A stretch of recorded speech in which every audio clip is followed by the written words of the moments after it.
주님이 가르쳐준 기도드립니다.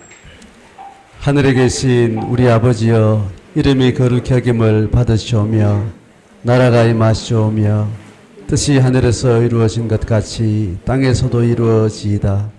오늘 우리에게 일용할 양식을 주시옵고 우리가 우리에게 죄 지은 자를 사하여 준 것 같이 우리 죄를 사하여 주시옵고 우리를 시험에 들게 하지 마시옵고 다만 악에서 구하시옵소서. 나라와 권세와 영광이 아버지께 영원히 있사옵나이다. 아멘. 찬송가 20장 찬양합니다.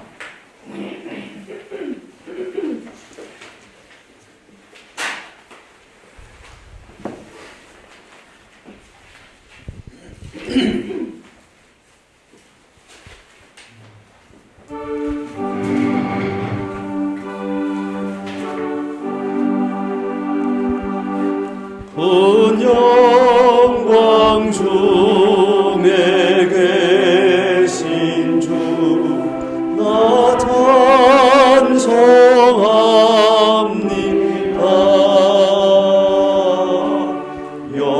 영원히 계신 주 이름 나 찬송합니다.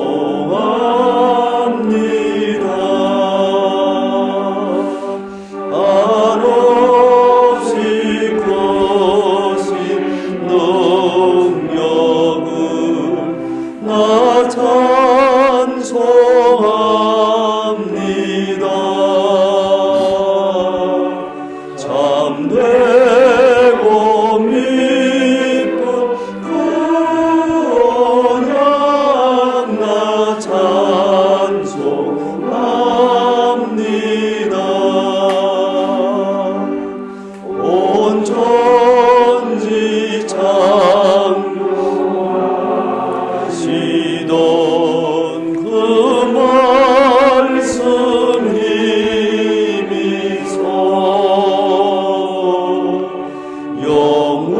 영원히 변치 않는 줄라 믿사옵니다.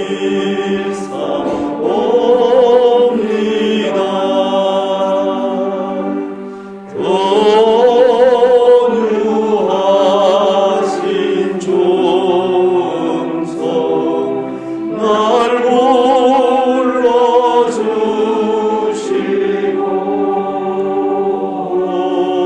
그 품에 품어 주시니 나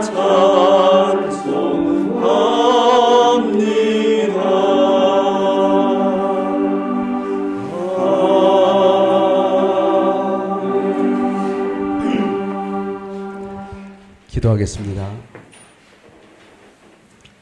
우리를 사랑하시는 하나님 아버지, 하나님 은혜를 감사합니다.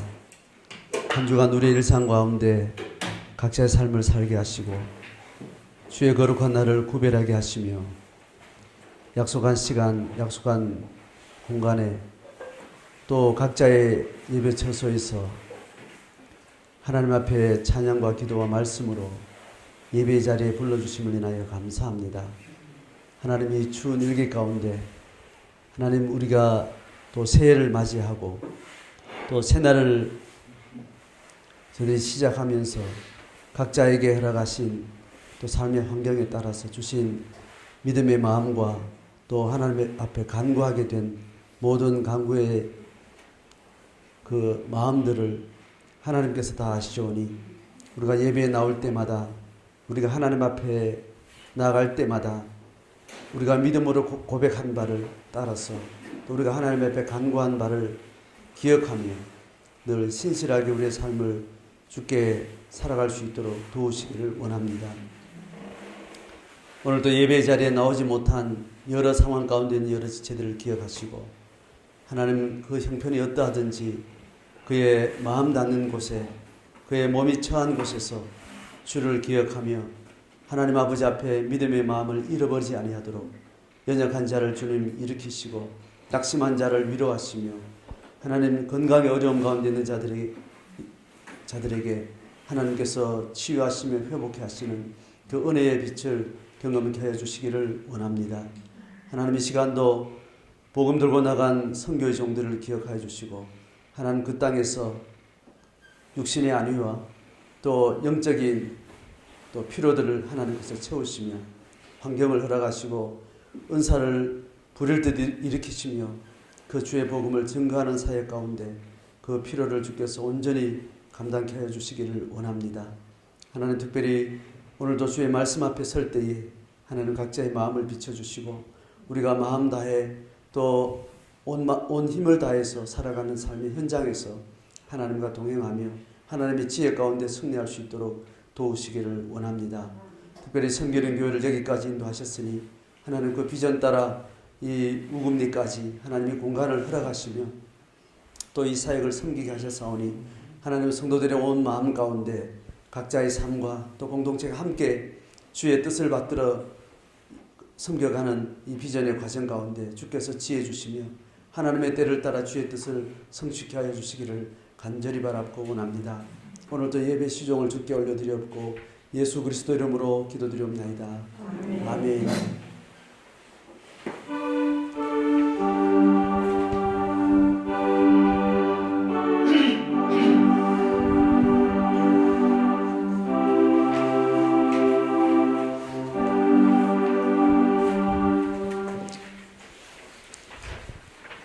예, 광고 말씀드립니다.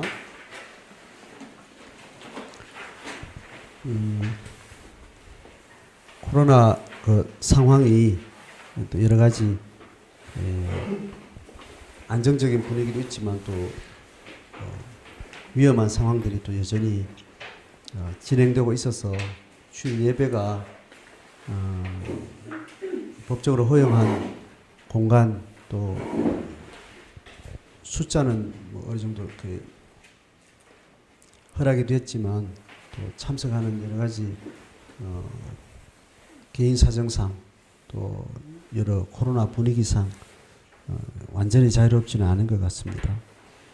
일단 겨울에는 추위 때문에 더 이상 저 예배실에서 예배가 불가능하고 그래서 카페에서 예배 드리는 게 어느 정도 겨울 중에도 예배 드리는 게 어느 정도 가능하겠다 싶어서 계속 카페에서 예배를 지금 하고 있는데 영상 시스템이 원만치 않아서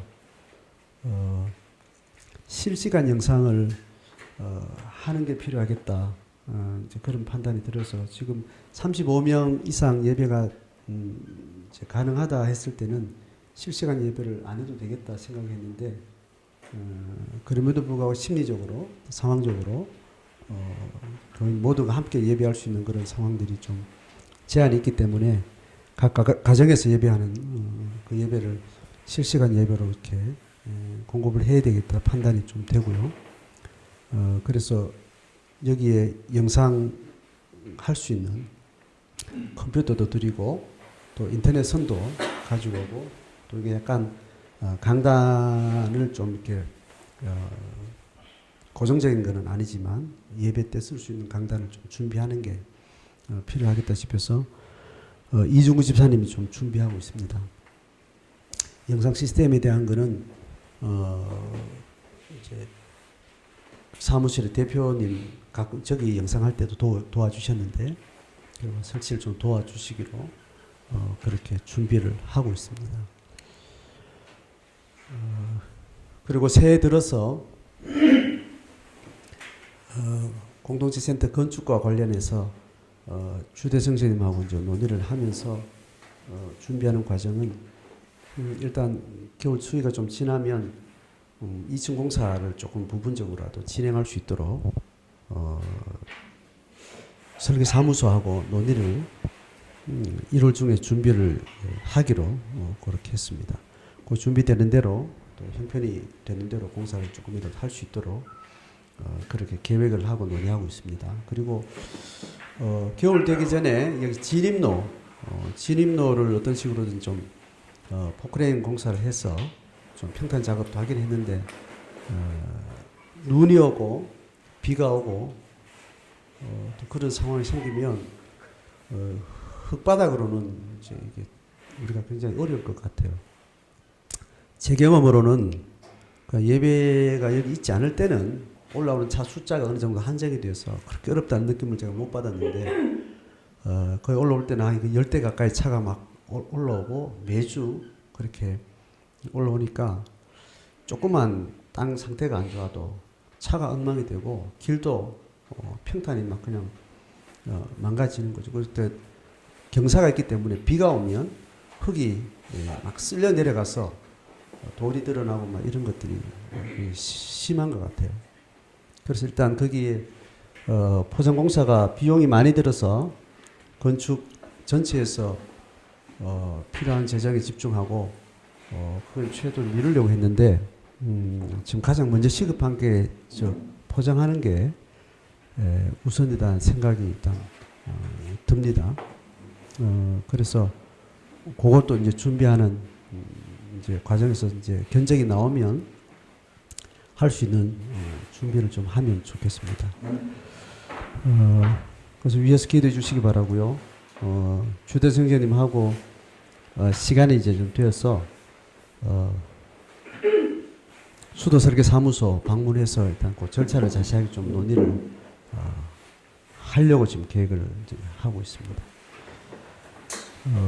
두 가지 지금 이 안에 영상 작업하는 거, 또 건축 그리고 도로 포장하고 관련 준비하는 과정들 또 위에서 기도해 주시고 관심 가져 주시기 바랍니다.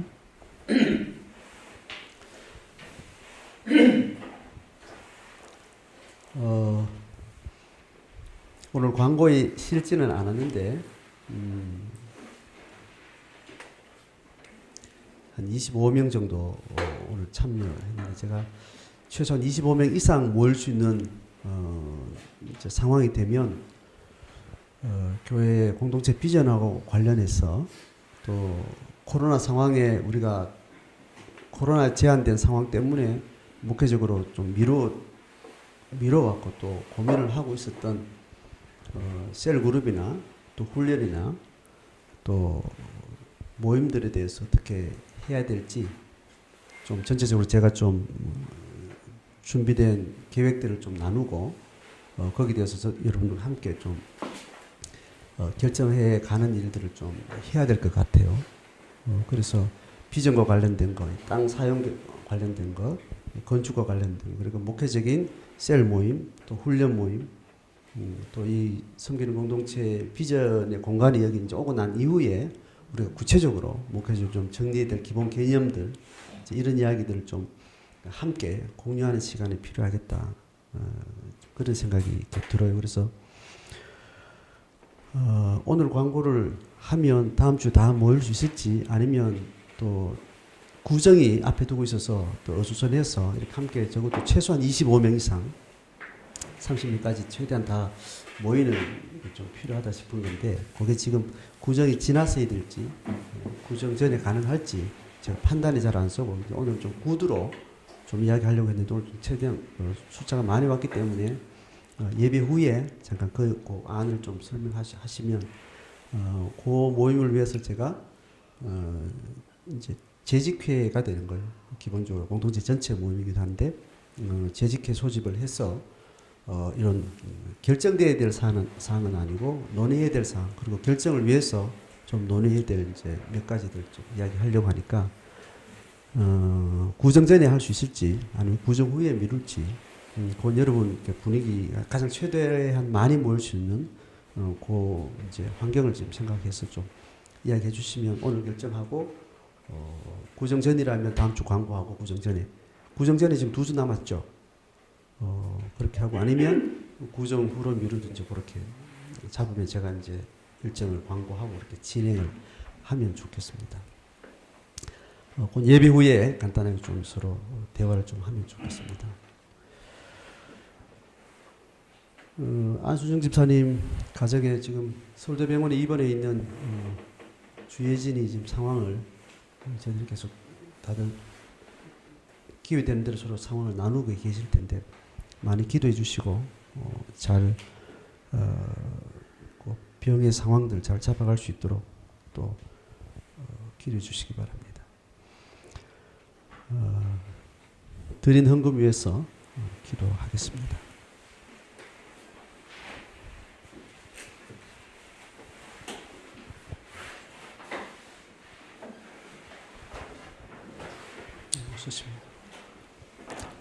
하나님 아버지 감사합니다.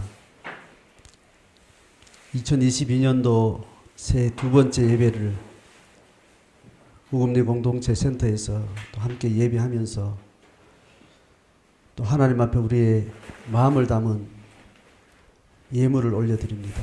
하나님 드린 예물을 통해서 예배에 헌신하는 그 마음을 받으시고 또 11조를 고백하며 드린 이 구별의 물질 앞에 하나님 우리의 고백대로 우리의 모든 물질 생활에 감사와 하나님의 기름 부음이 있는 물질 생활할 수 있도록 도우시기를 원합니다. 비전과 또 선교와 차량 헌금으로 드리는 예물을 주님께서 통해서 하나님의 사역과 그 목적에 합당한 그 사역을 이루어주시기를 원합니다.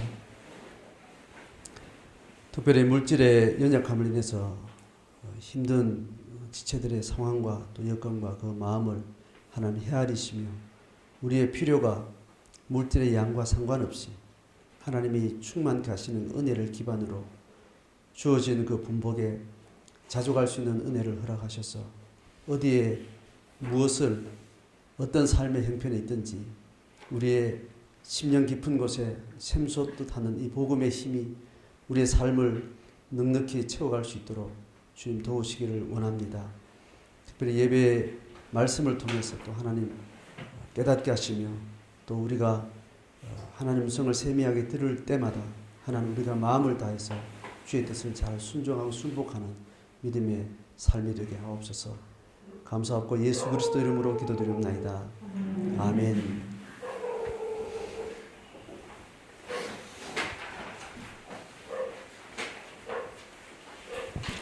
예, 말씀 같이 봅니다. 예레미야서 39장 1절로 10절까지.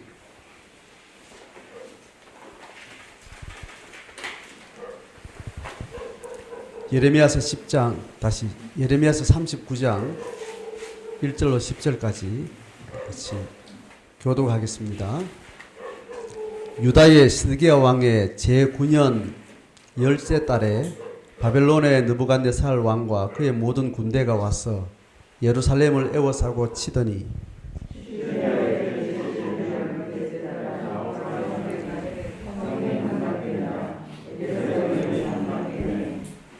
바벨론의 왕의 모든 고관이 나타나 중문에 앉으니 곧 내려갈 사레셀과 삼갈레부와 내시장 살스김이니 내려갈 사레셀은 공중장관이며 바벨론의 왕의 나머지 고관들도 있더라.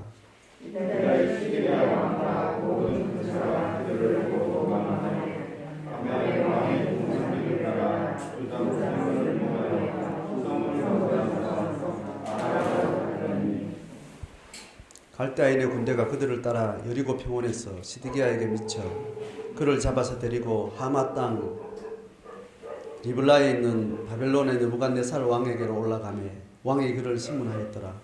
바벨론 왕이 리블라에서 시드기야의 눈을 앞에서 그의 아들을 쫓고 왕도 유다의 모든 주적을 쫓았으며 왕이 또 시드기야의 눈을 빼게 하고 바벨론으로 옮기려고 사슬로 결박하였더라.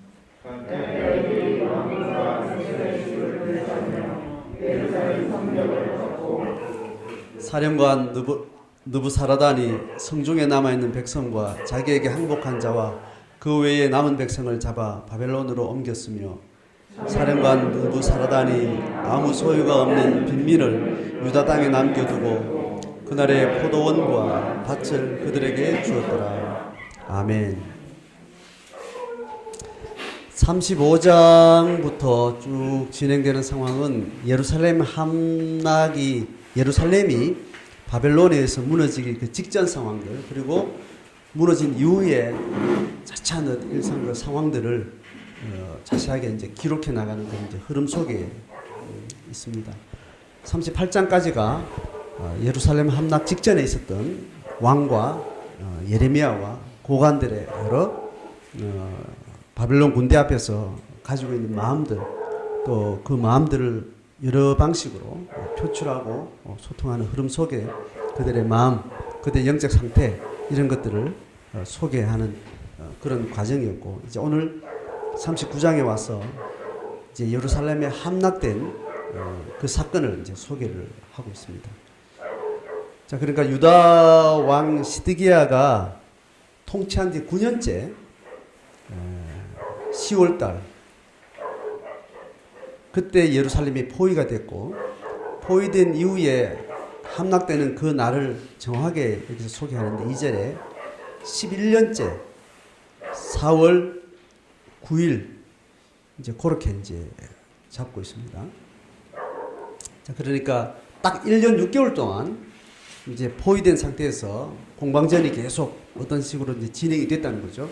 그러다가 이제 11년 동안 11년 4개월 통치한 그 시점에 예루살렘이 함락됐다라는 이제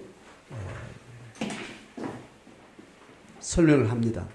자, 그리고 3절을 같이 보면 함락된 이후의 어떤 상황을 묘사하는데 바벨론 왕의 모든 고관들이 나타났다. 이제 왕은 지금 나타나지 않고 군대를 보내고 군대가 이제 성을 함락시키는 이제 그런 전쟁의 상황이 어느 정도 진정이 되고 난 다음에 이제 고관들이 이제 나타나서 이제 어떻게 행하는가를 보여준 3절을 보면 바벨론 왕의 모든 고관이 나타나서 중문에 앉았다 이렇게 이야기합니다. 중문은 예루살렘 성의 중문은 말 그대로 표현 그대로 가운데 있는 문이에요. 가운데 있는 이 문은 예루살렘 성에 여러 문들이 있는데 큰 대로를 통과하는 문이 있고 또 각각 필요에 따라서 문들이 크고 작은 그 용도에 따라서 뭐 이제 문이 많이 있죠. 그래서 큰 문은 큰 마차가 다니고 대로와 연결되어지는 그런 문이 있는가 하면 여러분 분문이라고 들어봤죠? 분문. 그 한자어로 그 똥이라는 말이에요. 그러니까 쓰레기처럼 가장 쓰레기 처리를 하면 문 열면 바로 길로 연결되는 게 아니고 그게 높은 산성이기 때문에 산성에 가장 경사가 심한 그래서 그 골짜기 밑으로 쓰레기를 갖다 버리고 똥을 버리고 오물을 버리는 그런 용도로 한 문, 뭐 이런 문까지 다양한 문들이 있는 거죠. 근데 여기서 이야기하는 중문은 지금 예루살렘의 어떤 여러 가지 상황을 이야기하고 있는 열왕기서나 선지서의 어떤 여러 가지 상황을 보면 문에 대한 이야기가 뭐 어떤 사건이 문에서 만났고 문에서 통과했고 뭐 이런 이야기가 나오는 중에 이 중문은 가장 큰 문이라고 보면 되고 그 성의 가장 중앙에 있으면서 그 문 중앙에 있으면서 그 주로 모든 일상적인 일로 인해서 이제 드나드는 문은 일반 백성들의 광장이 되는 겁니다. 자, 그럼 그 광장은 문이 있으면 문 안쪽에는 큰 광장이 이렇게 주로 있어요. 그리고 바깥으로는 그 성을 지키기 위해서 어떤 식으로 군사적 방비를 위해서 어떤 필요한 것들을 놓게 되고 뭐 어떤 장치를 하게 되는 어떤 그런 어떤 용도로 성은 항상 이렇게 형태가 지어지죠. 여기 중문에 앉았다는 말은 중문에 딱 들어서면 큰 광장이 이렇게 있는 겁니다. 그 광장에 재판을 하거나 어떤 공적인 정보를 알리거나 또 어떤 중요한 공동체 전체의 중요한 일들을 함께 백성들과 함께 행할 때 하는 어떤 지도력에 앉는 위치가 있다는 겁니다. 대체로 왕이 그 성문 들어오자마자 있는 그 광장에서 공적인 재판을 합니다. 대부분 공개 재판을 하죠.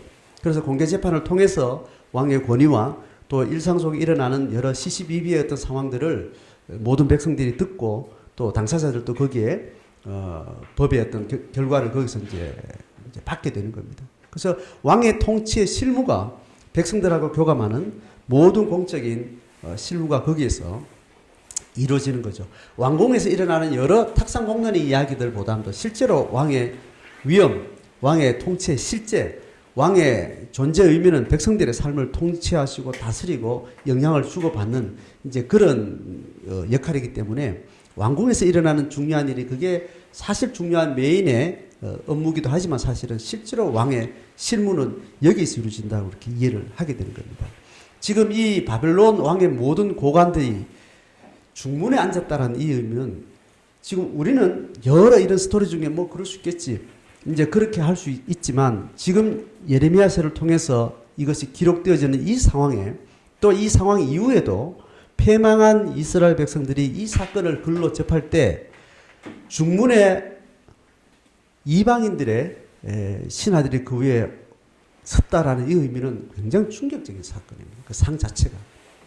그러니까 지금 이스라엘이 가나안에 입성하고 난 다음에 하나님의 왕권의 위임이 있는 왕적 공동체 교회를 통해서 하나님의 백성들이 하나님의 통치를 받고 하나님의 구별된 백성들의 정체성과 그들의 어떤 자존감 이제 이런 것들이 위임된 왕의 실무가 진행되는 그 중문이라는 그 위치가 가지고 있는 상징적인 영적인 사회적인 그런 의미들이 있다는 거죠. 그런데 그것이 적어도 500년 동안 계속 어떤 풍파가 많았고 여러 가지 사정이 많았지만 이 중문에 앉은 왕의 통치는 한 번도 하나님의 뜻을 등지고 그렇게 계속 실행되어 오던 것이 이제는 성이 망했다는 것은 물리적으로 군사적으로 군사 작전상의 어떤 의미보다는 이런 그 백성의 통치 자체가 그 자리 자체가 이방인들에 의해서 침탈당하게 되는 이제 그런 그림을 가져다 주는 겁니다.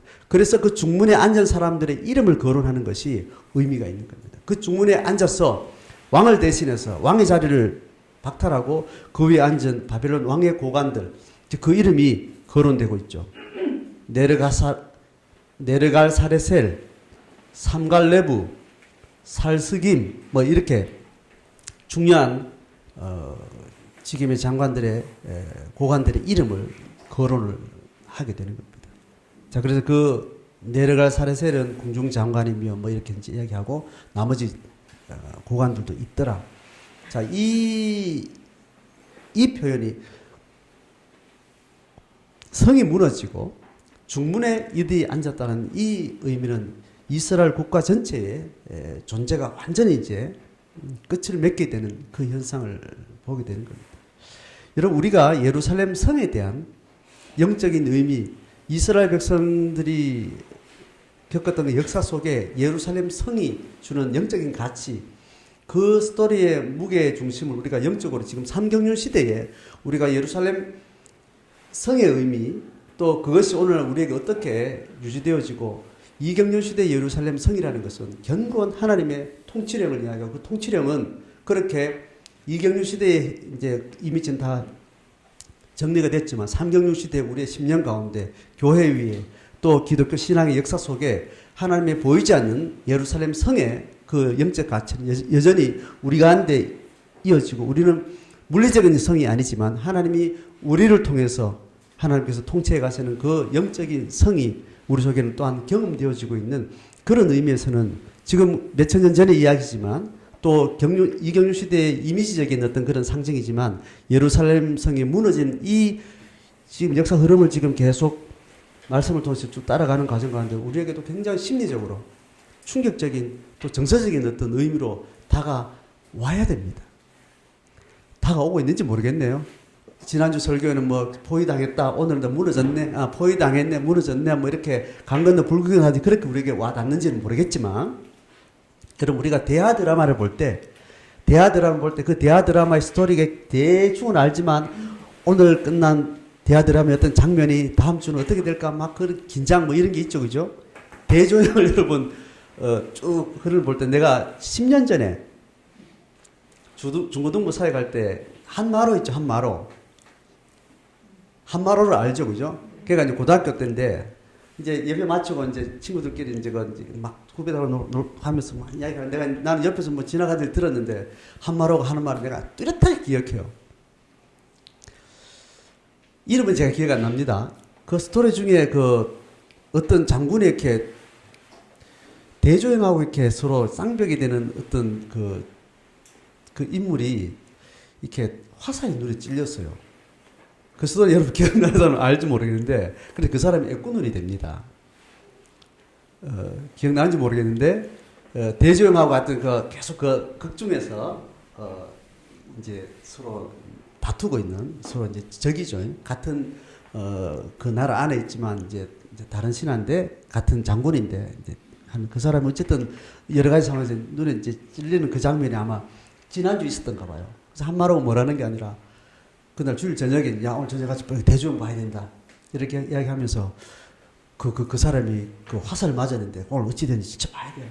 아주 진지하게 이야기를 하더라고요. 나도 그 장면을 그 전에 봤었거든요. 제가 지금 그 이야기를 하는 이유는 지금 예루살렘 성이 오늘 함락됐다는 이 의미를 지금 여러분, 이게 제가 오늘 갑자기 예레미야 39장 봅시다 한 게 아니잖아요. 계속 지금 이거 1년 이상 지금 예레미야서를 통해서 지금 쭉 메시지의 어떤 시즌이 끝나고 나서 역사 스토리가 진행되는 지금 35장부터 살벌한 상황들을 지금 긴박하게 지금 제가 이렇게 사실적으로 듣고 영적 의미로 듣고 그걸 또 우리한테 해석되는 영적 의미를 계속 이렇게 교감하고 있는 상황이라면, 이 예루살렘 성이 무너지는 이 사건을 다루는 오늘의 설교에 여러분 기대감과 또 어떤 정서적인 어떤 흐름이 있을 거란 말이죠. 있어야 된다라고 이야기를 하는 겁니다. 그게 아니라면 그 예루살렘 성이 지금 이제 에워싸고 있는데 예레미야는 또 핍박당하고 또 잠시 포위가 풀어진 상태에서 또 시드기야는 이게 진짜 무너질 건지 하나님 뜻이든지 막 긴박한 이 스토리 가운데 우리도 그거에 대해 결과 알긴 하지만 그 긴박한 상황, 이 마음들이 어떤 식으로 표현되어지고 그게 또 우리한테 어떻게 다가오는지, 이게 긴장의 텐션을 가지고 있다면 오늘 우리한테 예루살렘 성이 무너졌다는 이 사건은 우리에게 어떤 영적인 의미로 또 우리의 생애의 어떤 그 의미하는 바들을 우리가 또 이렇게 무게 있게 들을 수 있는 거죠. 자, 그 의미는 좀 다시 전체를 정리하고 나서 이제 이야기를 좀 하면 좋겠습니다. 자, 그렇게 해서 예루살렘 성이 무너지고 그 성이 가지고 있었던 영적인 위험, 사회적인, 국가적인 어떤 그 가치가 완전히 그렇게 이제 침탈을 당한 그 상황이 이제 설명이 되고, 그 이후에 4절 보면 이제 이 멸망한 상황 가운데 그의 군대와 함께 왕이 무슨 짓을 하는지 설명해요. 4절에 보면 유다 시드기야 왕과 모든 군사가 그들을 보고 도망하되, 결국 이제 그 군대가 쳐들어오고 또 이제 이런 상황들 보고 어디 숨었겠죠. 숨어 있다가 끝까지 항전을 하거나 목숨은 내가 끝을 낼지언정 거기서 왕의 위험과 그 이방인에 대한 자기들의 정체성을 밝히 드러내고 명예롭게 죽을지 어떤 식으로 반응할지는 이제 여러 가지 이제 상황이 있겠죠. 그런데 왕이 하는 이제 행위가 어떤가 하면 도망을 했더라.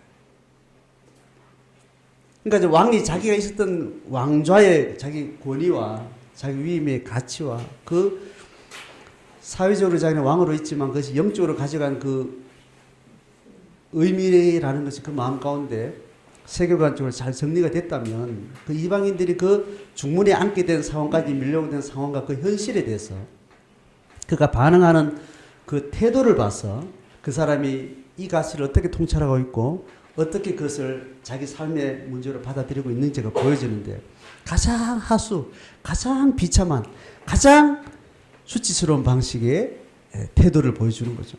도망을 했다. 밤에 왕의 동산길을 따라 두담 샘문을 통해서 성읍을 벗어나서 아바라로 도망갔다. 지금 에스겔서에 보면 이거보다 더 훨씬 정말 치졸하고 쫀쫀하고 정말 수치스러운 그런 행태가 조금 더 묘사가 돼요. 하여튼 그런 방식으로 어쨌든 도망을 갔는데 5절에 갈대아인의 군대가 그들을 따라 여리고 평원에서 시드기야를 잡았어요. 잡아서 데리고 하마 땅 리블라에 있는 바벨론의 느부갓네살 왕한테로 이제 끌려갑니다. 그래서 왕이 직접 이제 그를 심문하게 되는 상황입니다. 거기서 어떤 사건이 일어나는가 하면 6절에 리블라에서 시드기야 눈앞에서 그 아들들도 다 잡아와가지고 거기서 다 처형을 하게 됩니다. 정말 비참한 그런 이제 장면들을 묘사하고 있죠. 또 바벨론 왕이 유다의 모든 귀족들을 다 죽이게 됩니다. 그러니까 그동안 계속해서 반복했던 항복하지 않으면 어떻게 될 것이라는 것이 그대로. 그러니까 왕이 보기에는 이 왕도 그렇고 이 고관들도 그렇고 끝까지 반바벨론 입장에서 항전을 하고 끝까지 전쟁을 극단으로 가도록 그렇게 치우쳐 왔던 것에 대해서 분노가 있겠죠, 그죠? 그리고 그 상황 가운데는 미리 항복을 했으면 전쟁으로 인해서 생기는 모든 죽음도 피할 수 있을 거고 그 군대의 손실도 막았을 거고 또 그 백성들에게 또 여유롭게 극률하게 그 이스라엘 백성들에 대해서 유다 백성들에게 또 그렇게 대했을 텐데 이제 이런 이제 극단의 모습을 이제 보게 됩니다. 7절에 보면 왕이 또 시드기야의 눈을 빼게 하고 눈이 뽑혔어요. 그 바벨론으로 이제 끌고 가려고 본토로 이제 끌고 가려고 이제 사슬로 결박된 이제 그 모습을 이제 설명합니다. 남은 백성들에 대해서 성에 대해서 어떻게 처리하는지를 8절부터 이야기하는데 갈대아인들이 왕궁과 백성의 집을 다 불사르고 예루살렘 성벽을 헐고 이제 성이 가지고 있는 모든 어떤 용도 자체를 완전히 다 이제 폐기시키는 겁니다. 그 다음에 백성들을 어떻게 하는가 하면 9절에 보면 사령관 느부사라단이 성중에 남아있는 백성과 자기에게 항복한 자와 그 외에 남은 백성을 잡았어. 그러니까 성중에 남아있는 백성이라는 것은 적어도 도성에 사는 사람들하고 도성 밖에 사는 사람들하고 삶의 수준이나 또 어떤 사회적인 위치나 또 누리고 있는 어떤 지위들이 다 다른 거예요. 그냥 일반 백성이라 하더라도 성중에 주거지를 가지고 있는 거하고 성 밖에 가지고 있는 거 굉장히 질적인 사회적인 게 격이 있습니다. 고대는 더더욱 그렇고. 그래서 성 밖에 사는 사람들은 미천한 자들이에요. 그리고 직업 자체가 거의 광야 생활 하듯이 목축을 하는 사람들, 또 가장 험악한 일을 하는 사람들이 그렇게 거의 뭐 너무너무 고대이기 때문에 짐승처럼 산다고 해도 과언이 안 될 정도로 그런 삶의 수준이 다른 겁니다. 그러니까 성 안에 사는 사람들, 지식층이고 사회적인 어떤 사회계층들을 다 잡아서 이제 포로로 잡아가는 거죠. 자, 그리고 10절에 소유가 없는 빈민들, 그 빈민들만 유다 땅에 남겨놓는다 한들 그런 지식, 또 의식 자체가 또 어떤 기능 자체가 그걸 다시 복구하고 사회 조직을 이루고 또 어떤 영적인 또 정신적인 가치를 가지고 어떤 자기들의 어떤 결집하는 그런 삶을 살 수 있는 그런 에너지 자체가 없는 그런 빈민들, 그냥 먹고 그냥 죽지 않고 살기만 하면 그냥 어느 정도 사는 것에 대해서 만족하는 그런 수준의 사람들, 그런 사람들만 노예계층, 그 수준에 있는 사람들만 남겨둔 겁니다. 그래서 그 포도원과 밭을 그 사회계층들이 누렸던 그 고급 문명을 이뤘던 성이 유지되는 모든 재물들이 기반이 되었던 농토들을 다 그 사람들한테 주고 그냥 먹고 연명하고 살 수 있도록만 그렇게 해주고 다 끌고 갑니다. 그러니까 지금 하나님의 역사 속에 이루어갔던 하나님의 영적인 하나님의 구원의 역사를 만들어가는 그 가치의 주인공으로 부름받았던 그 백성들 전체 또 그들이 토대했던 그 삶의 모든 터전 자체가 완전히 광야에 버림받은 어떤 그런 땅처럼 그렇게 이제 되어버린 이제 상황이죠. 오늘 한 두 가지 정도 우리가 함께 좀 나눠봤으면 좋겠습니다. 예루살렘이 함락된다는 이 사건은 적어도 일반인적 영역에서 신앙을 가진 사람들이 우리가 살던 삶이 결국은 영원히 무너지지 않을 것 같고 영원히 붙들어야 될 것 같은 어떤 삶의 가치나 어떤 의미가 어느 날 이렇게 허망하게 끝이 난다는 거예요. 그게 어떤 형태가 됐든 예를 들면 우리의 육신의 삶이 이런 형태를 가지고 있죠. 우리의 삶이 결국은 사람은 100년 이하에서 결국은 죽는다라는 기본적인 정보를 알고 있는 것과 상관없이 그런 사실을 우리가 알고 인정하고 그렇지라고 알고 있는 그것과 상관없이 우리의 주된 인격적인 마음의 자세나 세계관 자체가 나는 죽음이 없을 것 같은, 죽음 이후의 사태는 전혀 고려하지 않는 세계관을 딱 닫아놓고 내 삶을 경영하고 삶을 묵상하고 삶의 사건들, 사태들을 그렇게 맞이해 나가는 그런 자세가 있는 거죠. 죽어도 이스라엘 백성들은, 유다 백성들은 예루살렘 성이 무너진다. 예루살렘 성이 이방인들에게 짓밟힌다. 하나님의 성전이 어떤 방식으로든지 이 땅에서 없어진다. 상상할 수 없는 일이죠. 그러니까 우리가 믿든 믿지 않든 우리 육신의 인생에 대해서, 육신의 날들에 대해서 그런 의식으로 우리가 살고 있는 거죠. 의식이든 무의식이든 우리가 인생에 대해서 고려할 때, 모든 사건을 고려할 때 어떤 상황을 보거나 그 마음 상태를 보면 죽음 이후의 어떤 사태에 대해서는 질문이면 질문대로, 확신이면 확신대로 그것을 고려한 상태에서 내 삶을 관점하는 거하고, 그게 가려진 상태에서 관점하는 거하고 우리가 어떤 상태인가 잘 점검해보지 않으면 다릅니다. 매번 마음의 태도가 죽음 이후의 상황에 대해서 적어도 내가 열어놓고 그것을 고려하면서 내가 지금 자식 문제를 보고 있다든가, 내 건강의 문제를 보고 있다든가, 내 미래의 어려운 상황에 대한 문제를 보고 있다든가, 그거는 어떤 관점으로 보고 있는가를 잘 3D로 조금만 관찰하면, 아, 이분이 지금 기본적인 이 세계관의 정보를 가지고 있지만 이 사건을 볼 때 그 시야는 죽음이 배제된 상태예요. 죽음이라는 게 전혀 고려하면 그 세상은 없는 것처럼 놓고 이 사태를 지금 보고 있구나라는 것이 이렇게 보여집니다. 보려고 하면 그 보여진다는 거죠. 그럼 그런 삶을 살다가 실제로는 어느 날 죽음이 닥쳐오게 되는 거죠. 예루살렘 성도 무너질 때가 온다는 거죠. 그 앞에 우리는 자기 자신이 내가 가지고 있는 삶의 의식 가운데 영원히 무너지지 않을 것 같은 예루살렘 성을 내가 어디에 두고 있는가, 내 삶에 두고 있는가, 내 건강의 문제에 두고 있는가, 내 행복의 문제에 두고 있는가, 내 자아 성취의 문제 가운데 두고 있는가, 자식을 생각하는 어떤 생각 속에 그런 것이 있는가를 우리는 돌아볼 필요가 있는 겁니다. 오늘 이 사건을 통해서 어김없이 오는구나. 뭐 이 사건 이미지로 갖지 않아도 사람은 언젠간 죽지.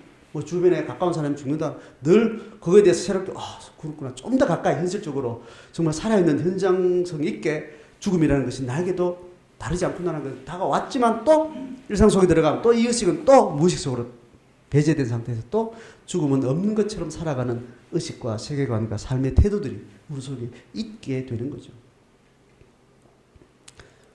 우리가 지금 다시 돌아보기에는 그 정보를 동의하느냐 이를 떠나서 그걸 지금 따지는 게 아닙니다.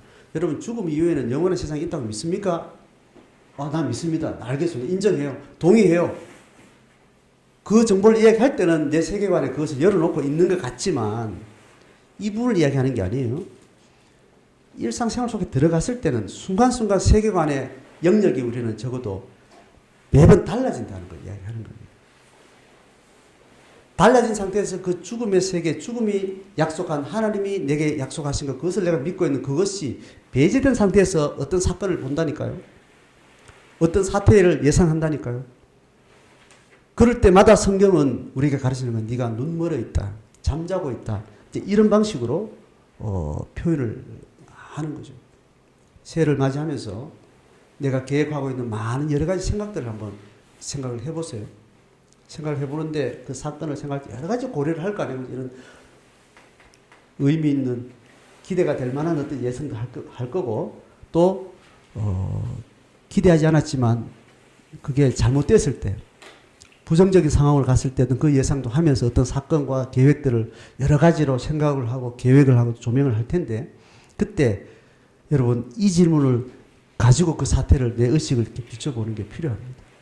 네가 이걸 주목하고 있는 동안 너는 나그네라는 사실을 고려하고 지금 이걸 보고 있느냐?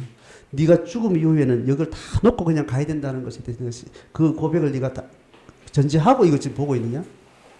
그 외에 하나님의 판단은 네가 여기서 무슨 일을 성공 실패했느냐를 떠나서 이 사태를 볼 때 네가 얼마나 하나님 앞에 믿음의 고백에 합당한 삶의 태도를 이거 보고 있는지를 하나님께서 심판할 것에 대해서 네가 그걸 의식하고 지금 이걸 지금 고민하고 있니? 이 질문을 우리는 해야 되는 거겠죠. 이걸 매번 비추지 않으면 매번 사건마다 이렇게 달라집니다. 쉽게 말하면 하나님이 나를 지금 보고 계시다는 걸 의식하고 어떤 사건을 고민하는 것하고 그건 그냥 제쳐놓고 어떤 사태에 집중하는 거하고 그걸 깨닫고 이해하고 대하는 태도가 달라지겠죠.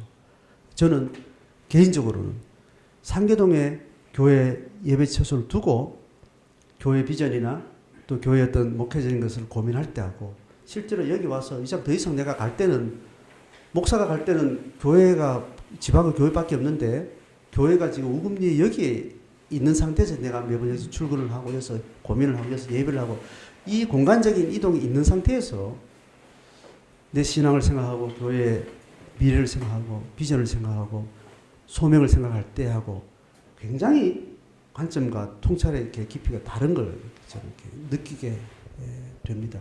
상계동 있을 때는 여기가 없었던 것도 아니잖아요. 이걸 부정한 것도 아니고 질문하고 있는 것도 아니고 긍정하고 확신하고 있는 상태에서도 상계동에 몸을 두고 있는 동안 거기에서 출근하고 거기서 예배하는 그 구조 안에서 내가 이 교회를 생각하는 거하고 이렇게 차이가 날 수 있구나라는 저 개인 경험을 하게 됩니다. 우리가 하나님 앞에 깊은 골방을 옆에 두고 항상 하나님 앞에 경건의 시간들을 가지고 묵상을 하면서 단지 큐티를 하고 성경을 읽고 읽는다는 그 수준 말고 이 세계관 전체를 내 지금 발딛고 고민하고 지금 현실을 살아가는 모든 삶의 문제들을 하나님의 말씀과 신앙 고백에 기반해서 계속 조명의 지혜를 구하면서 그 하나님의 마음으로 다시 돌아보는 이 경건의 실제를 내 일상생활 속에 두 채로 매일매일 일주일에 한 번씩 내 삶을 그렇게 깊은 묵상으로 통찰하는 그 삶을 가지고 있으면서 그 삶을 겪어 나가는 거하고 이거는 언제든지 또 할 수 있지만 또 뭐 언제든 미룰 수 있고 있기도 하고 없기도 하는 이런 식으로 그냥 급하면 급한 대로 급한 데 쫓겨가고 이런 삶의 구조에서 예배도 드리고 신앙 고백도 드리고 마음 한켠에 두고 있고 그런 상태에서 사건과 상황을 마주하는 그 마음의 힘하고는 차원이 다른 게 있다는 걸 이야기하는 거예요. 그래서 어느 날 우리는 어떤 사건 앞에서는 중문에 앉은 자가 주님이 아닌 어떤 전문가가 거기 서 있고 내가 거기 중문에 내가 앉아 있고 하나님이 말씀에 약속한 바에 의해서 중문에 앉아서 내 삶을 통치해주고 설명해주고 CCTV를 가려주고 볼 걸 보게 하고 확신을 주게 하고 그렇게 하나님이 중문에 앉아서 그 광장 앞에서 늘 나는 내 삶의 현실들을 늘 살아내야 될 텐데 그 중문에 어느 날 성이 무너지고 이상한 전문가가 앉아있고 이상한 세상의 어떤 이념이 앉아있고 어떤 세상적 욕망이 거기 앉아있고 그걸 내가 의식하지 못한 채 그 광장에서 내가 하나님의 통치를 받는 광장에 있는 것 같은데 사실은 그 앉아있는 자가 하나님이 아닌 상태에 내가 삶을 나도 모르게 살아가고 있는 그런 모습들이 우리 속에 있는 거죠. 각자가 자기 골방을 지켜야 된다는 의미는 각자의 영감으로 자기의 영성으로 이것을 성취해낼 때 그 집단들이 모인 공동체가 가지고 있는 하나님의 통치의 힘이라는 것이 하나님의 통치의 지혜라는 것이 말씀의 힘이라는 것이 결정되어지는 거죠. 우리가 많이 모였다고 해서 우리 멤버십이 많다고 해서 어떤 힘을 크게 할 수 있고 뭐 많이 할 수 있는 그것과는 다른 어떤 비례가 있는 것 같습니다. 그러니까 우리가 예루살렘 성이 함락될 수 있다는 것이 됐어요. 우리가 견고하다고 믿는 이 믿음의 고백이 어떤 사건과 사태 앞에서 언제든지 무너진 상태에서 우리가 그 길을 또 그 사태를 걸어갈 수 있다는 것에 대해서 우리들 깨어있는 것이 필요하고 이 성이 무너지지 않기를 그 중문에 항상 그리스도께서 하나님이 통치하시는 그 삶의 태도로 내가 살아갈 수 있기를 늘 깨어있는 것이 필요하다는 거예요. 그 다음에 두 번째 왕이 도망갔다는 이 사실. 뭐 이건 참 엄청난 일인데 이 하나님의 백성 유다 백성의 왕이 이렇게 했다라는 어떤 의미가 오늘날 우리 삼경륜 시대에 그 왕은 예수 그리스도의 왕으로 그대로 연속성이 있는 거죠. 하나님의 통치 위임을 받은 유다의 왕권은 삼경륜 시대에 예수 그리스도의 왕권으로 그렇게 완성되어지는 겁니다. 예수 그리스도의 왕권은 다만 거기에 머물러 있지 않고 그리스도를 믿음으로 시인하고 고백하는 성도들을 통해서 왕의 통치권이 실행되는 겁니다. 그러니까 지금 삼경륜 시대에 예루살렘 성 중문에 앉은 예수 그리스도의 왕권은 그의 백성인 성도들을 통해서 같이 누려지는 겁니다. 그 그리스도의 통치는 1차적으로 그를 믿는 백성들을 통해서 통치력이 이루어진다는 말은 그게 전부가 아닌 겁니다. 예수의 통치는 그의 피조세계 전체를 향한 통치거든요. 그 통치의 1단계는 직접적으로 예수 그리스도와 관계 맺은 한 인격체인 성도를 통해서 그 통치는 실행돼요. 그래서 통치의 빛, 통치의 기름 부음, 통치의 영광은 그 통치를 믿음으로 받아들이고 고백하는 그 신앙의 사람들을 통해서 하나님의 통치의 빛을, 그 영광을 경험을 하게 됩니다.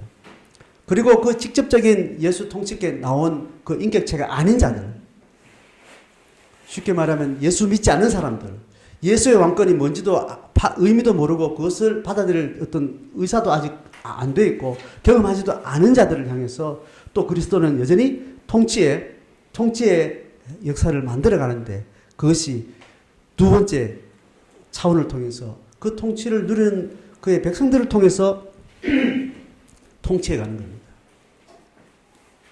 그래서 하나님의 은혜를 받은 자들이 통치의 영광은 우리가 찬양으로 하나님께 반영하지만, 아직 그 통치의 실제 가운데 들어오지 않는 자들의 통치는 전 단계의 통치가 있는데, 먼저 받은 자들의 그 놀라운 영광과 함께 그 영광이 배제된 그 하나님의 피조 세계를 보면서 애통하는 마음을 가진 자들을 통해서 하나님은 중보의 사역을 하게 하십니다.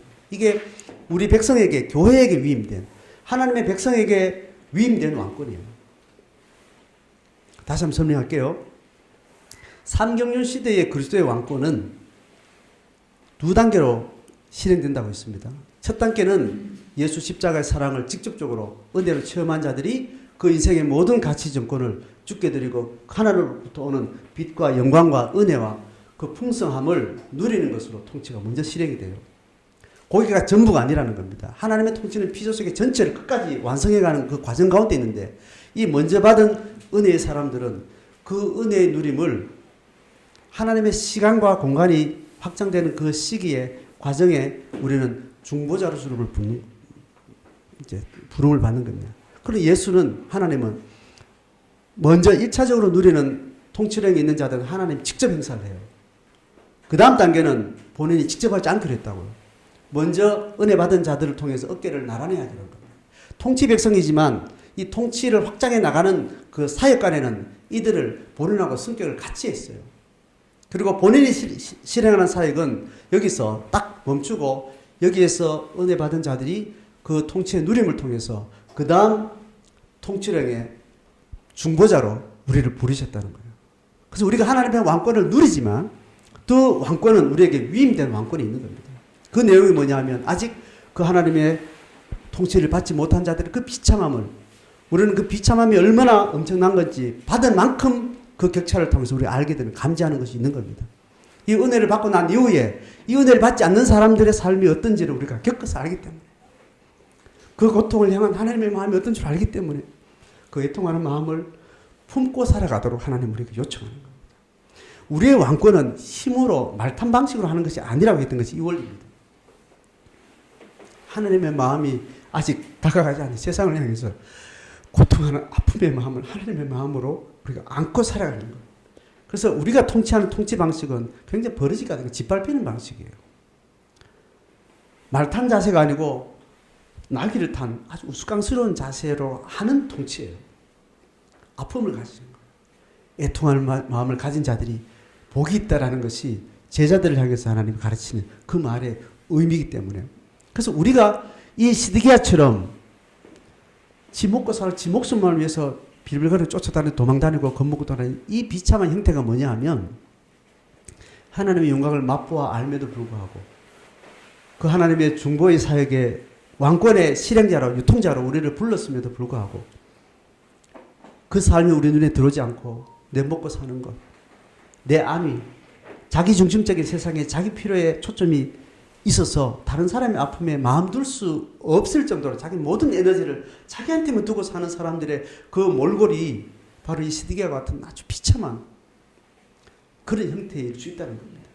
개인이 그렇고 그런 집단이 뭐 교회 수준이 그 시대에 인류가 안고 있는 고난과 어려움과 삶의 문제 그 문제에 대해서 하나님의 지혜와 통찰로 대안을 제시하고 새로운 삶을 살아가고 그 아픔에 대해서 동참하면서 중보의 삶을 살아가는 그 힘을 잃어버린 시대.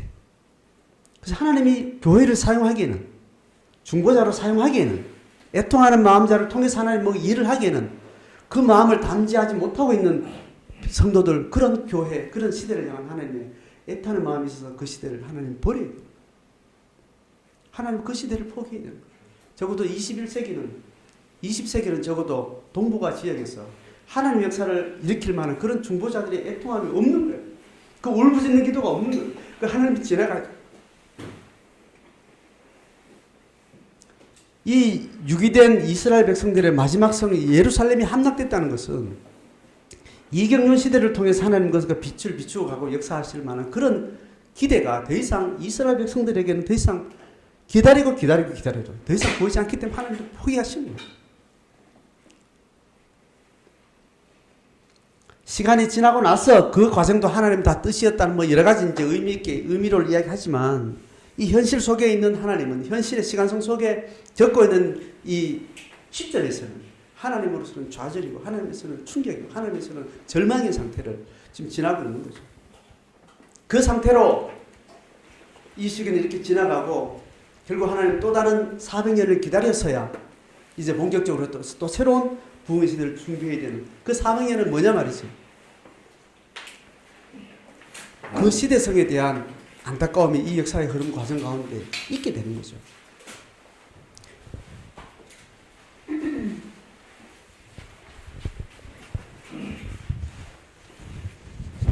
시드기야는 예수의 형상을 통해서 드러나지 않고요.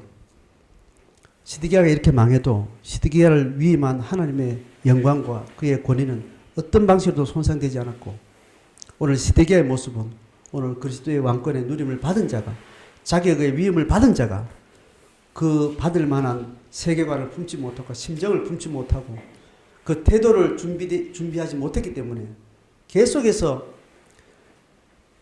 바벨론 왕에게서 위임을 받았으면 적어도 내가 나 이 왕을 하겠소 이렇게 했으면 적어도 바벨론 왕이 세워준 그 왕권에 적어도 정직해야 되지 않냐.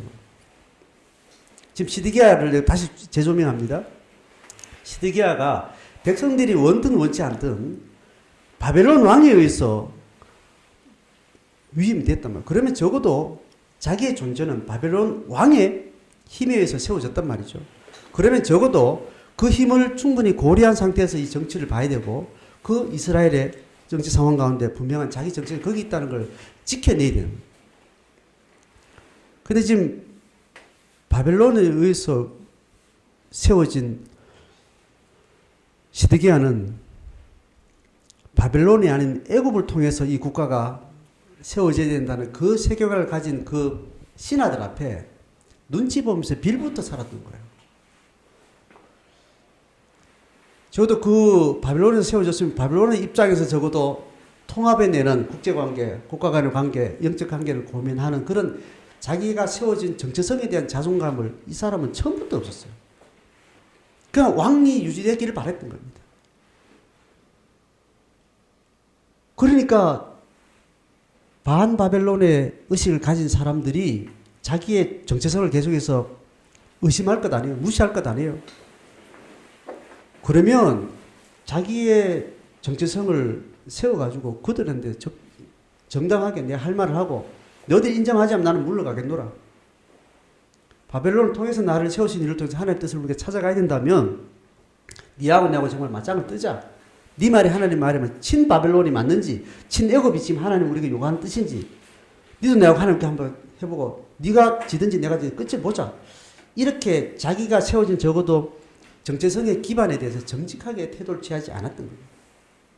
계속해서 바벨론에서 세워져서 지금 그분은 지금 바벨론의 지금 힘에 지금 기울어져 있는 상태에서 여전히 애굽을 계속 못 버리는 그들의 기세에 눌려가지고 눈치 보면서 왕의 자존심도 왕의 역할도 왕의 직임도 잃어버린 채 그 자리를 급급하면서 그 시간을 11년을 보냈으니 바벨론 왕 앞에서 이렇게 도망자 노릇을 할 수밖에 없는 거예요.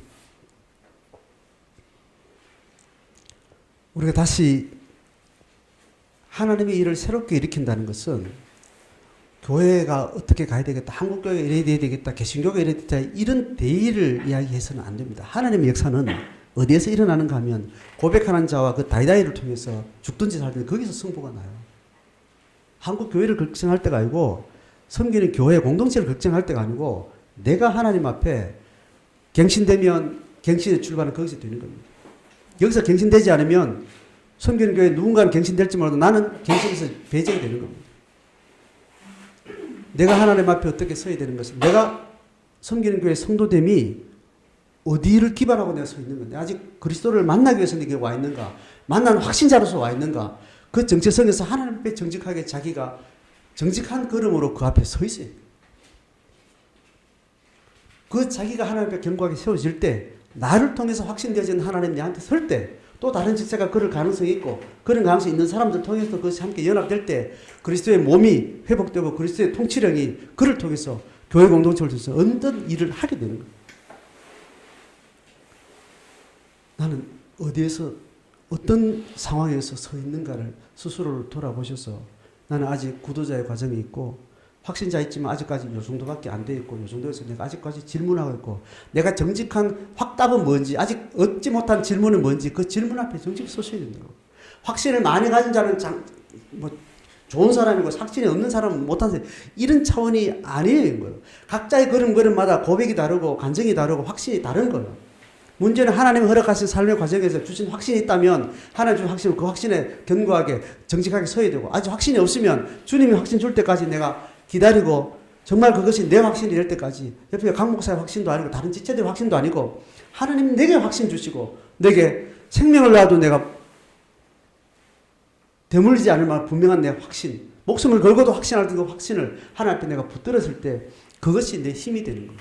그것이 내가 죽음이든지 고난이든지 그게 중요하지 않아요. 그 확신 앞에 정직하게 서 있는가는 그래야만 나를 통해서 하나님이 하나님을 드러낼 수 있기 때문에 각자에게 위임된 그리스도의 왕권이라는 것이 있습니다. 왕권의 그림자적인 그런 거리에 있는 사람이든지 그리스도의 왕권이 나를 완전히 전인격으로 사로잡아서 나를 확신을 줬든지 또 삶의 영역에 어떤 부분에 하나님의 통치가 너무나 선명해서 그것을 승리했다면 어떤 영역이 아직까지 하나님의 주권이는가 하나님의 통치권인가 또 내가 해야 되는가 이것이 아직 애매한 수준이 있든지 그 상황 가운데 하나님이 주신 왕권이라는 어떤 자기 안에 거리가 있을 거란 말이죠. 그 앞에 정직하시에요. 이 시드기야처럼 비굴하게는 살면 안 됩니다. 적어도 11년 동안 비굴하지 않게 살았으면 적어도 이 고관들의 중문 앞에 섰을 때 도망가는 짓은 안 했을 거예요. 이방인들의 소리지르는 고함을 치면서 하나님의 자존심을 가지고 그 이스라엘 백성의 왕의 자존심을 가지고 싸우다가 목이 날아갈지언정 명예롭게 그 앞에 대하게 될 거예요. 그리고 그 바벨론의 통치가 하나님의 통치형의 세계관처럼 이해가 된다면 나는 그의 속국으로서 또 하나님이 주신 그런 준비하는 과정으로서 속국으로서 살면서 또 하나님의 부흥의 시대를 준비해야 되는 그 과제로 안다면 또 그걸 받아들이면서 또 그 앞에 하나님 앞에 또 당당하게 그렇게 섰을 터인데 이런 꼴을 하고 도망을 가고 수치를 당하고 한 백성이 당하는 것보다 더 수치스러우고 더 비참한 몰골로 왕이라는 존재가 그렇게 역사에 드러나게 된 거죠. 각자가 삶의 모습에서 적어도 시드기야와 같은 상황들이 있을 거예요. 왕위가 끝났어. 내 돈도 어느 날 문제가 생겼고 건강도 문제가 생겼고 사회적 문제 내 삶의 영혼이 없어지자 하나님 함께 하실 것 같은 어떤 것들이 무너지는 어떤 삶의 어떤 영역이 있을 때마다 그 사태 앞에 내가 왕으로서 하나님의 통치 위임받은 자의 어떤 자존심과 세계관 앞에 내가 어떻게 이것을 당당하게 맞이할 건가? 아니면 비굴하게 또 도망갈 건가? 공적 임무를 우리는 마음 가운데 새기셔야 됩니다. 적어도 내 애 때문에 고통하고 내 가정 때문에 애타고 수고할 때 이 고통하는 사람이 내 애뿐이 아니라는 것을 우리는 의식하고 있어야 돼요. 이렇게 돈 때문에 고생하고 가족 때문에 누구 사람 때문에 고생하고 건강 때문에 고생한 사람이 내만이 아니라는 것에 대해서 의식을 할 수 있어야 돼요. 그래서 내 고통에 대한 집중도 되지만 누군가의 이와 비슷한 상황 고통할 사람은 그 사람들의 고통에 공감하는 공감력을 기회가 돼야 된다는 거예요. 그래서 자식 때문에 진짜 고생한 사람은 적어도 남의 자식은 짓밟을지언정 나는 내 자식 고생시키면 안 된다. 이런 아주 악한 이방인보다 더 사악한 방식으로 계속해서 욕망과 욕구가 구축되는 사람이 있는가 하면 내 자식 때문에 고생을 한 사람이요. 그렇지. 내만 아니면 딴 집에 딴 가서 그들의 고통이 이렇구나. 그들의 아픔을 감지할 수 있는 감수성으로 키워지지 않고 절대적으로 다른 사람을 어떻게 하든지 나는 살아남아야 되는 이런 아주 악독한 아주 강박한 상태로 그 경험들을 자기 안에 채워가는 그 경험들이 있다는 거예요.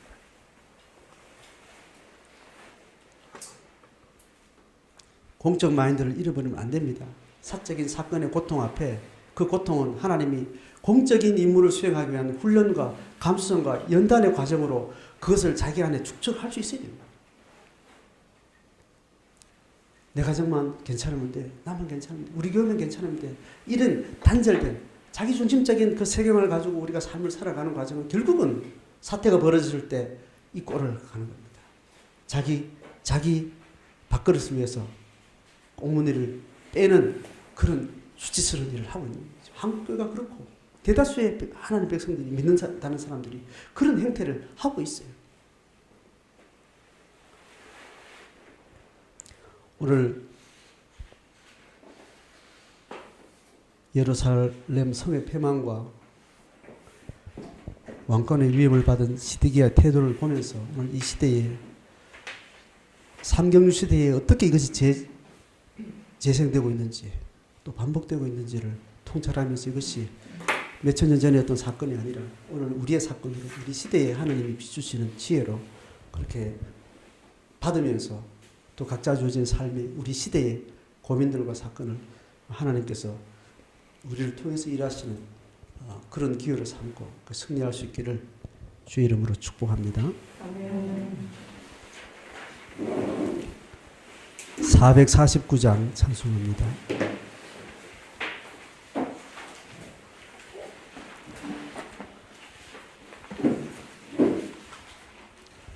예수 따라가며 복음 순종하면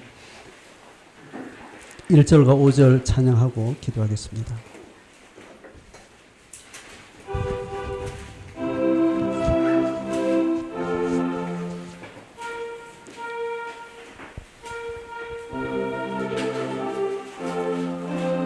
(449장) 예수 따라가며 복음 순종하며 우리 행할 길 바라겠네. 주를 의지하며 순종하는 자를 주가 늘 함께 하시리라.